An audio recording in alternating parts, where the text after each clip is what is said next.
यह कहानी है बैगमैन नाम के एक ऐसे व्यक्ति की जो है तो इंसान, लेकिन उसकी शक्ल भूत जैसी दिखती है। वह बच्चों को अगवा करता है और उसे बैगमैन इसलिए कहा गया है क्योंकि वह अगवा किए गए बच्चों को जबरदस्ती अपने बड़े बैग में ठूंस कर भर देता है। जिस भी बच्चे के पीछे वह पड़ता है उसे पकड़ने के बाद ही चैन लेता है। कहानी में बैगमैन एक बच्चे के पीछे पड़ जाता है। अब सवाल यह है कि क्या उसकी फैमिली बच्चे को बचा पाएगी या वह भी बैगमैन का शिकार बन जाएगा। फिल्म शुरू होती है और हम एक बाप और बेटी को देखते हैं। दोनों एक जगह पर खेल रहे होते हैं। लड़की कुछ परेशान नजर आ रही होती है, जो उसके डैड तुरंत नोटिस कर लेते हैं। वह पूछते हैं, बेटा क्या बात है, तुम कुछ परेशान लग रही हो। मैंने तुम्हारी माँ को भी बताया था कि तुम्हें कोई टेंशन है। अगर कोई बात है तो हमें बता सकती हो। इस पर लड़की ज्यादा कुछ नहीं कहती, बस इतना बोलती है, मैं अपनी पास्ट यादों को लेकर परेशान हूं, पर मुझे उम्मीद है कि धीरे धीरे सब ठीक हो जाएगा।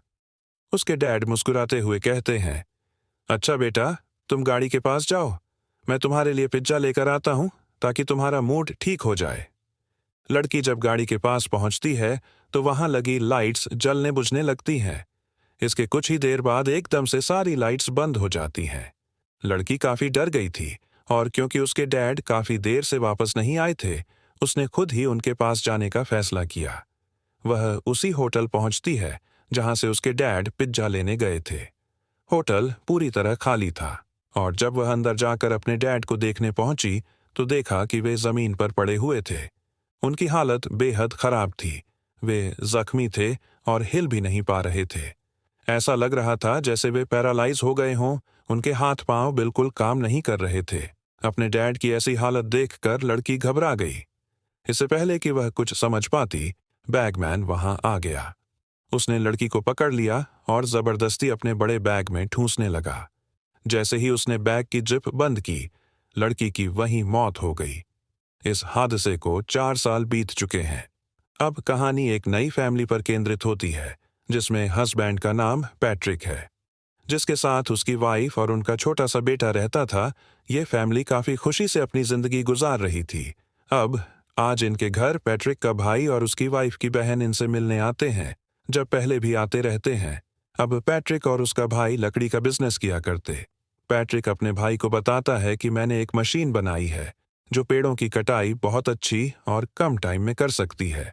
इस मशीन के इस्तेमाल से हमारी बहुत सारी मेहनत और पैसे बच जाएंगे। जब उसके भाई ने मशीन का काम देखा तो वो भी कहते हैं कि हाँ भाई, बहुत खूब, आपका ये प्रोजेक्ट सभी लोगों को बहुत पसंद आएगा।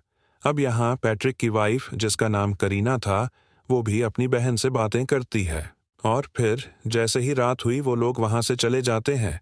अब जब डस्टबिन में कचरा डाल रहा था तो घर की लाइट्स जलने बुझने लगती हैं और जंगल वाली साइड से उसे आवाजें में सुनाई दे रही थीं।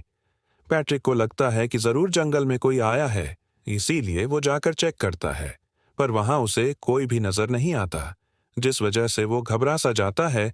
सुबह होते ही पैट्रिक अपनी कंपनी में चला गया, जहां उसका भाई भी था और ये दोनों भाई वर्कर से काम करवा रहे होते हैं। ये कंपनी इनके डैड ने खड़ी की थी, जिसके मालिक अब ये दोनों भाई थे, क्योंकि इनके डैड की तो मौत हो गई। पैट्रिक का भाई कहता है, जब से डैड की मौत हुई थी तभी से मुझे बुरे बुरे सपने आया करती थी, पर जैसे तैसे मैंने खुद को संभाल ही लिया। अब पैट्रिक चाकू से तराश कर लकड़ी का उल्लू बना रहा था। उसने और भी कई सारे लकड़ी के जानवर बनाए थे जो उसे उसके डैड ने सिखाए थे। अब पैट्रिक का भाई तो वहां से चला गया, लेकिन पैट्रिक अपने बचपन के बारे में सोचने लगता है कि एक दिन बचपन में वो अपने भाई के साथ एक केव यानी गार के पास गया था। एक टाइम था जब इस केव के अंदर खुदाई का काम हुआ करता था, पर कुछ टाइम से केव के अंदर काम रुक गया और तब से यहाँ कोई आता जाता नहीं था। अब छोटा पैट्रिक जब उस केव के पास खड़ा था तो केव से एक आदमी बाहर आने लगा जिसके हाथ में कंजी थी और वो चुटके से उसके बाल काट लेता है। ये देखकर पैट्रिक काफी डर गया और नीचे गिर जाता है, पर तब तक आदमी दोबारा से केव के अंदर चला गया, जबकि पैट्रिक भी फिर वहां से भाग जाते हैं। अब प्रेजेंट टाइम यानी मौजूदा वक्त में हम करीना को देखते हैं, जो घर में अपने बच्चे के साथ खेल रही। पर जब करीना अपने लैपटॉप पर काम करने लग गई तो उसका अपने बच्चे पर से ध्यान हट गया और उसका बच्चा खेलता हुआ जंगल में चला जाता है। वो असल में एक डॉल का पीछा करते हुए आगे बढ़ता जा रहा था। कुछ टाइम बाद जब करीना को अपने बच्चे का ख्याल आया तो उसे देखती है, पर जब वो उसे दिखाई नहीं दिया तो हर जगह वो उसे ढूंढने लगती है। काफी परेशान भी हो गई, पर बच्चा न मिलने पर वो उसे जंगल में चेक करने गई। कुछ दूर जाने पर आखिर उसे अपना बच्चा मिल गया, जिसे देखकर करीना की जान में जान आई। वो उसे उठाकर घर लाने लगती है, पर उसे अपनी गलती का एहसास भी हुआ कि मुझे इस तरह अपने बच्चे को अकेला नहीं छोड़ना चाहिए था। रात को जब पैट्रिक घर आया तो करीना उसे भी यह बात बताती है, और जे भी दोनों बातें कह रही थी। अचानक लाइट फिर से जलने बुझने लगती है, जैसे पहले भी कर रही थी। अब यह देखकर पैट्रिक हैरान रह गया कि लाइट के साथ ऐसा क्यों होता है, और उसने इस चीज को नजरअंदाज कर दिया। फिर वो जाकर अपने लैपटॉप पर काम करने लगता है। वो चाकू से उल्लू को तराश रहा था। जब वो इतने टाइम से बनाने की कोशिश कर रहा था, तभी उसके पास मेल आई कि बड़ी कंपनी उसे कर्जा देने के लिए तैयार नहीं है। इस बात से उसे आ गया और वो उस जाक को टेबल पर मारकर तोड़ देता है। बैगमैन लड़की को बैग में ठूंसने के बाद उसकी लाश कचरे में फेंक देता है। 4 साल बाद पैट्रिक को अपने बेटे के कमरे से आवाज आती है, जैसे वह किसी से बातें कर रहा हो। यह सुनकर पैट्रिक बेटे के कमरे में जाता है और पूछता है, तुम किससे बातें कर रहे थे? बच्चा जवाब देता है, यहाँ पर एक डॉल थी, उसी से बातें कर रहा था। पैट्रिक इधर उधर देखता है, लेकिन कमरे में उसे कोई डॉल नहीं दिखती। वह इसे नजरअंदाज करके अपने बेटे को सुला देता है, मगर जैसे ही वह वापस लौटता है, घर की लाइट्स फिर से जलने बुझने लगती हैं। पैट्रिक इस अजीब घटना से परेशान हो जाता है। अपने कमरे में जाकर वह खिड़की से जंगल की तरफ देखने लगता है। उसे महसूस होता है कि जंगल में कोई इंसान खड़ा है। वह तुरंत बेसबॉल बैट लेकर घर के बाहर आता है और जंगल की ओर देखकर चिल्लाता है, तुम जो भी हो, मजाक करना बंद करो, सामने आओ, फिर मैं तुम्हें देख ही लूंगा। इतना कहकर पैट्रिक इंतजार करने लगा, लेकिन जंगल से कोई नहीं आया। तभी करीना भी अपने बच्चे को लेकर बाहर आ गई। पैट्रिक उसे देख घबराते हुए बोला, तुम जल्दी से घर के अंदर जाओ, कोई हमारी जासूसी कर रहा है। रात जैसे तैसे गुजर गई, लेकिन अगली सुबह उन्होंने पुलिस को बुला लिया। पैट्रिक और करीना ने पुलिस को सारी बात बताई। पुलिस ने उनके घर और जंगल की छानबीन की, लेकिन उन्हें कुछ भी अजीब नहीं मिला। जब पुलिस छत पर जांच करने गई तो वहां लकड़ी के टुकड़े पड़े मिले। पैट्रिक उन्हें देखकर हैरान रह गया और बोला, ये लकड़ी के टुकड़े यहाँ कैसे आए? मैंने तो इन्हें कचरे में फेंक दिया था। पुलिस ऑफिसर ने सबूत के तौर पर लकड़ी के टुकड़े अपने पास रख लिए और पैट्रिक को अपना नंबर देते हुए कहा, तुम बस होशियार रहना, अगर कोई समस्या हो तो हमें तुरंत कॉल करना। फिर पैट्रिक एक बार फिर अपने काम पर लग जाता है। उसने जब कचरा चेक किया तो वहां उसे वही उल्लू मिलता है जो कि उसने बचपन में बनाया था, पर उसे यह पता नहीं था कि बचपन वाला ये उल्लू मेरे पास में कैसे आया। इसलिए वो इस बारे में अपनी वाइफ से पूछता है कि क्या ये उल्लू तुम लेकर आई हो? करीना कहती है, नहीं तो, मैंने तो खुद पहली बार देखा है। ये उल्लू पैट्रिक को कुछ समझ नहीं आती। वो सोच में पड़ा होता है कि आखिर मेरे बचपन का खिलौना आज मेरे पास कैसे आ गया। साथ ही यह भी पता चलता है कि पैट्रिक ने जो चाकू तोड़कर कचरे में फेंक दिया था, वो भी वहां से गायब था। अब करीना उसे कहती है कि हमारा बच्चा हर टाइम फ्लूट यानी बांसुरी बजाता रहता है, इस वजह से काम करने में मुझे मसला होता है। वो पैट्रिक को फ्लूट देते हुए कहती है कि तुम इसे छुपा कर रखो, तो वो फ्लूट को एक डब्बे पर रख देता है और खुद पैट्रिक अपनी बच्चे के साथ खेलने लगा। और उसका बेटा नहाते हुए जिद करने लगा कि मुझे तो वही फ्लूट चाहिए। इसलिए पैट्रिक गोदाम में जाता है, क्योंकि फ्लूट उसने जिस डब्बे पर रखा था वो डब्बा अब गुदा में रख दिया गया था। अब उसके जाने के बाद बच्चा अकेला था, तो बैटमैन खिड़की खोलकर बाथरूम में आने लगा, पर पैट्रिक को भनक हो गई थी कि कोई गड़बड़ है। इसीलिए वो वापस अपने बच्चे के पास आ गया और उसे संभालता है, जहां करीना भी आ चुकी थी, क्योंकि उसने भी अपने बच्चे की आवाज सुनी। उनका बेटा ठीक था, बस वो ये कहता है कि मैंने यहाँ एक डॉल को देखा। अब पैट्रिक परेशान था क्योंकि उसे फ्लूट नहीं मिली थी, हालांकि वो उसने डब्बे पर रखी थी। यहाँ तक कि पैट्रिक कचरे को भी चेक करता है कि शायद किसी ने उसे गलती से ने फेंक दिया होगा, पर फ्लोर तो कचरे से भी नहीं मिलती, जिसके बाद वो सोने अपने कमरे में चला गया।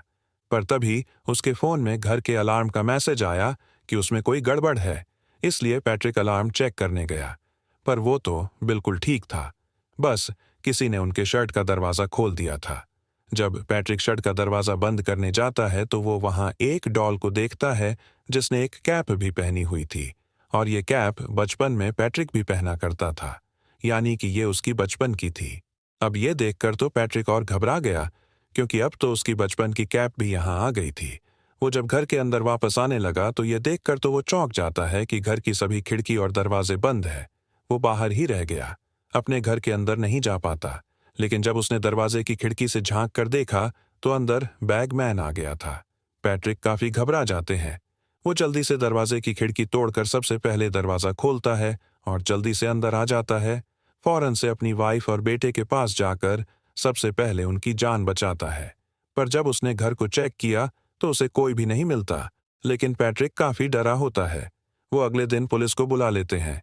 पुलिस ऑफिसर उसे कहता है कि तुम्हें अपने घर के बाहर सीसीटीवी कैमरा लगवा लेने चाहिए।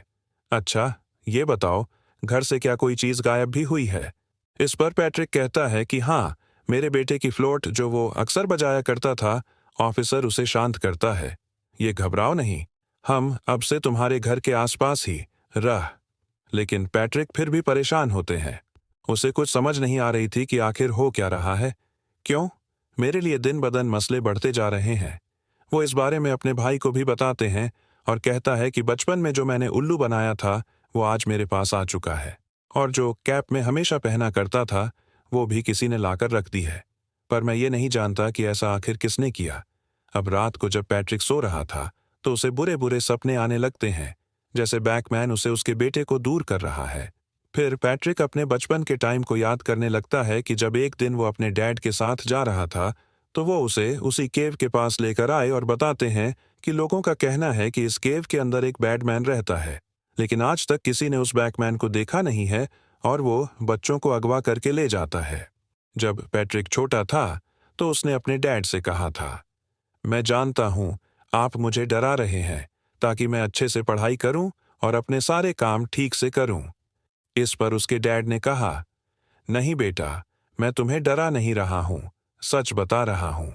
बैगमैन उन्हीं बच्चों को पकड़कर अपने साथ ले जाता है जो अच्छे होते हैं, सारा कहना मानते हैं और अपने काम सही से करते हैं। सोचो, मैं क्यों चाहूंगा कि ऐसा कुछ तुम्हारे साथ हो? मैं तो बस ये कह रहा था कि तुम भी एक अच्छे बच्चे हो, तो बस संभल कर रहना। पैट्रिक की ये बचपन की बातें अब उसे बार बार याद आने लगीं। इससे परेशान होकर उसके परिवार ने एक दिमागी डॉक्टर को बुलाया। डॉक्टर ने पैट्रिक का चेकअप किया और कहा, पैट्रिक को बस नींद की कमी है। उसकी नींद पूरी नहीं होती, इस वजह से उसे अजीबोगरीब चीजें नजर आती हैं जो हकीकत में होती भी नहीं। डॉक्टर ने यह भी बताया, मेरी रिसर्च के अनुसार पैट्रिक को बचपन में भी एक अजीब सा आदमी दिखता था जिसे उसने अपनी ड्राइंग्स में बनाया था, लेकिन वह आदमी सिर्फ पैट्रिक के दिमाग की उपज था, क्योंकि उसे कभी किसी और ने नहीं देखा। इसलिए यह सब पैट्रिक की कल्पनाएं हैं, न कि वास्तविकता। इतना परेशान मत हो। फिर पैट्रिक को सलाह देती है कि अच्छी नींद लिया करो, लेकिन फिर भी अगर तुम्हें डर लगे तो एक बार अपना घर बदल कर देख लो उसका। ये आइडिया पैट्रिक और करीना को पसंद आया, इसलिए वो एक होटल में कुछ दिन रहने का फैसला करते हैं और अपने बेटे को वो करीना की बहन के घर छोड़ देते हैं, ताकि वो अपनी आर्ट के साथ कुछ दिन रहेगा तो उसका मूड अच्छा हो जाएगा। फिर पैट्रिक और करीना होटल में आ जाते हैं। दोनों बातें करने लगी। करीना उसे पूछती है कि तुम्हारे साथ बचपन में क्या हुआ था। तब पैट्रिक बताता है कि अपने डैड की बैकमैन वाली बात से मैं काफी डर गया था। मेरे डैड फिर मेरे पास आई। उन्होंने मुझे एक चाकू देकर कहा कि बैगमैन तुम्हारे आसपास भी रह सकते हैं, तो अपनी हिफाजत के लिए इसे हमेशा अपने पास रखो, और अगर तुमने ये चाकू खो दिया तो बैगमैन फिर तुम्हें नहीं छोड़ेगा। और देखो, आज वो चाकू मुझसे खो गया है। उधर हम करीना की बहन को देखती हैं। वो फोन पर किसी से बात कर रही थी और करीना का बेटा आराम से सो रहा होता है, पर अचानक लाइट जलने बुझने लगी। इससे वो थोड़ा घबरा गई और जाकर बच्चे को चेक करती है, जो बिल्कुल ठीक था। पर तभी दरवाजे की बेल बजी, और जब उसने जाकर चेक किया तो वो बैगमैन था जो यहाँ भी आ गया था। उसे देखकर करीना की बहन काफी डर गई और जल्दी से जाकर बच्चे को संभालती है। वो मदद बुलाने के लिए किसी को कॉल करने की कोशिश करती है, पर अब तक सारी चीजों ने काम करना बंद कर दिया था। इसीलिए वो हाथ में चाकू लिए करीना के बेटे को लेकर अलमारी में छुप जाती है। पर बैकमैन, जो उन्हें देख चुका था, यहाँ भी आ जाता है। उन्हें पकड़ने के लिए बैकमैन करीना के बहन को पकड़ लेते हैं। अपने बचाव में वो भी उस पर हमला करती है और खुशकिस्मती से अपनी और बच्चे की जान बचा लेती। कुछ देर बाद यहाँ पैट्रिक, करीना और रेस्क्यू टीम भी आ जाती है। करीना की बहन को थोड़ी सी चोट आ गई थी, इसलिए उसकी पट्टी कर दी जाती। फिर पैट्रिक फैसला करता है कि मैं अपनी फैमिली को लेकर अपने भाई के घर रहूंगा, इसलिए वो उन लोगों को लेकर अपने भाई के घर आ जाता है। अब करीना की बहन काफी डरे सहमी थी। करीना उसे संभालती है कि तुम्हें डरने की जरूरत नहीं है, क्योंकि मैं तुम्हारे पास में ही हूं। करीना की बहन बताती है कि वो आदमी बहुत अजीब और खतरनाक, और जब उसने मेरे फेस को पकड़ा तो मैं पैरालाइज हो गई थी, पर शुक्र है चाकू की मदद से मैंने हम दोनों का बचाव किया। उधर पैट्रिक के हाथ में बेसबॉल बैट था और सारी रात जागने का वो फैसला करता है ताकि अपने बच्चे की हिफाजत कर सके, क्योंकि अब तक वो समझ गया था कि बैकमैन उनके बेटे के पीछे ही पड़ा हुआ है। लेकिन करीना उसे समझाती है कि यहाँ कोई खतरे वाली बात नहीं है, क्योंकि हम तुम्हारे भाई के घर हैं, वो भी घर पर है और बाहर पुलिस भी है, तो तुम बेफिक्र होकर आराम से सो जाओ। इसीलिए पैट्रिक भी लेट गया। उसकी आंख लग जाती है। कुछ मिनट के बाद जब उसने टैब पर चेक किया तो उसके बेटे के पास बैगमैन पहुंच चुका था। ये देख पैट्रिक डर गया। जल्दी से भागकर अपने बेटे के रूम में आता है, पर तब तक बैगमैन बच्चे को ले जा चुका था। पैट्रिक जब अपने भाई के कमरे में आया तो यह देखकर उसके होश उड़ते थे कि उसके भाई और भाई की वाइफ की मौत हो गई है। वो जब बाहर आया तो तब और भी भयानक मंजर था, क्योंकि पुलिस वालों को भी किसी ने मार दिया था। जो काम जाहिर है बैगमैन का ही था। उस अकेले ने ही इन सबको मार दिया। अब पैट्रिक बैगमैन को छोड़ने वाला नहीं था। उसे लगता है कि जरूर इस बैगमैन ने मेरे बेटे को अपने बैग में डाला हुआ है, इसलिए पैट्रिक उसका पीछा करने लगता है। पीछा करते करते वो उसी केव के पास आ गया, लेकिन यहाँ पर काफी अंधेरा था। और तो और पैट्रिक के पास कोई हथियार भी नहीं था। तभी उसे केव के अंदर से अपने बेटे की आवाज आई, जो कह रहा था, डैड प्लीज मुझे बचा लीजिए। इसलिए पैट्रिक इस केव में आकर अपने बेटे को ढूंढता हुआ काफी आगे चला जाता है। उसने देखा कि यहाँ तो बहुत सारी मोमबत्तियां जमी हुई हैं। जगह जगह घोंसले भी बने हुए हैं, जिनमें उन सभी बच्चों का पसंदीदा सामान पड़ा हुआ था, जिन बच्चों को बैगमैन उठाकर ले जाता था। अपने बैग में डालकर तभी पैट एक बैग को खोल देता है, जिसके अंदर वही डॉल थी जो उसके बेटे को नजर आया करती। पैट्रिक देखते हैं कि इसके अंदर से मेरे बेटे की आवाज आ रही है, यानी कि यहाँ उसका बेटा नहीं था, बल्कि इस डॉल के जरिए पैट्रिक को बेवकूफ बनाया गया था। जो देखकर तो उसे और भी गुस्सा आने लगा और वो डॉल को तोड़ देते हैं। उधर करीना और उसकी बहन को उनका बच्चा मिल गया था, जिसे वो लोग संभालते हैं और पुलिस को कॉल करके बुला लेते।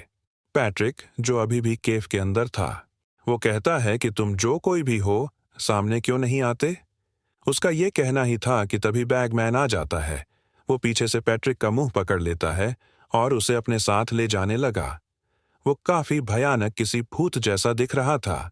अपने साथ बैग भी लाया होता है और उसके मुंह पर हाथ रखने की वजह से पैट्रिक पलाइज हो जाता है। वो हिल भी नहीं पा रहा था, बस लेटा रहता है। तभी उसने सामने के घोंसले में देखा, जहां उसका वही चाकू पड़ा हुआ था जो उसने तोड़कर कचरे में फेंक दिया था, जो गायब हो गया। अब किसी तरह पैट्रिक वो चाक उठा लेते हैं और उसे बैगमैन की गर्दन में घूंप देते हैं। यहाँ उसे वो फ्लोट भी मिल गया जो अक्सर उसका बेटा बजाया करता था। अब किसी तरह पैट्रिक उठा और यहाँ से भागने की कोशिश करता है, पर बैगमैन उसकी जान छोड़ने वाला नहीं था। वो भी उसका पीछा करता है। तब पैट्रिक फ्लोट को केव से बाहर फेंक देता है। बैगमैन अचानक पैट्रिक के पास आता है और उसे मुंह से पकड़कर उठा लेता है। फिर वह पैट्रिक को अपने बड़े बैग में जबरदस्ती ठूंसने लगता है। इस दौरान पैट्रिक की हड्डियां बुरी तरह टूट जाती हैं और दर्दनाक तरीके से उसकी मौत हो जाती है। उधर करीना घर के बाहर पुलिस को लेकर आती है। पुलिस केव गुफा के पास पहुंचती है और वहां पड़ी फ्लोट देखकर समझ जाती है कि पैट्रिक गुफा के अंदर है। कई पुलिस वाले गुफा के अंदर जाते हैं, लेकिन अफसोस उन्हें पैट्रिक का कोई सुराग नहीं मिलता। तभी कहानी हमें पैट्रिक के बचपन की एक बात बताती है। उसके डैड ने उसे कहा था, बैगमैन सिर्फ खूबसूरत और छोटे बच्चों को पसंद करता है। वह जिस बच्चे को चुनता है उसके बाल पहले काटता है और फिर उस पर नजर बनाए रखता है। चाहे वह बच्चा कितना भी बड़ा क्यों न हो जाए, बैगमैन उसका पीछा करना नहीं छोड़ता, और जब उसे सही मौका मिलता है तो वह उस बच्चे को अपने बैग में डालकर ले जाता है। पैट्रिक के साथ भी यही हुआ। बचपन में बैगमैन ने उसे पसंद किया था, उसके बाल काटे और उस पर नजर रखना शुरू कर दिया। भले ही पैट्रिक बड़ा हो गया था, लेकिन बैगमैन ने उसका पीछा नहीं छोड़ा। आखिरकार बैगमैन ने उसे हमेशा के लिए अपने साथ ले लिया। इस खुलासे से पता चलता है कि बैगमैन पैट्रिक के घर में उसके बेटे के लिए नहीं, बल्कि खुद पैट्रिक के लिए आता था। और इसी दुखद अंत के साथ फिल्म खत्म हो जाती है।